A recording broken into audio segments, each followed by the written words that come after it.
Dr. M. Ampareen Lyngdoh. Ibadi Myntri Tnat Koit Khiah ila penlong ya ke Leit Jngoh Bhoi district hinen kasngi. Ban kmi ya ke jinglong jingman halor ke jingdawa badang sa teng ha ke baydai bat kurukom ai jing sumar. Lasenran lang daw nong mi khmat na umsning bat kiwe ki dekot jong Tnat ke Koit Khiah. Ila le Jngoh ru ya ke MCH hospital ha ke snong umran parila.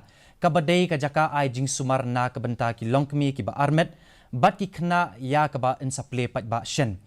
Hakajui kasngi la le Jngoh ya ka nongpo civil hospital bat ka nursing institute ka badan hapaham sim. Hadu menta 4 lala ban pentrekam ya ka jaka ai jing hikai ya ki ba puli nurse. Bat hakajing le jurep ka jong ya ka nongpo civil hospital bat ka nursing institute. La senran lang ye daw nong mi khmat na nongpo uba meral bons im bat ki he jong ka Tnat.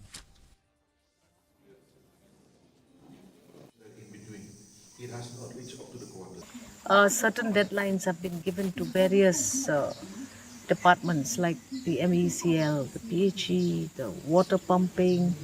So we've taken this entire holistic view that these are a few things that need to be put in place.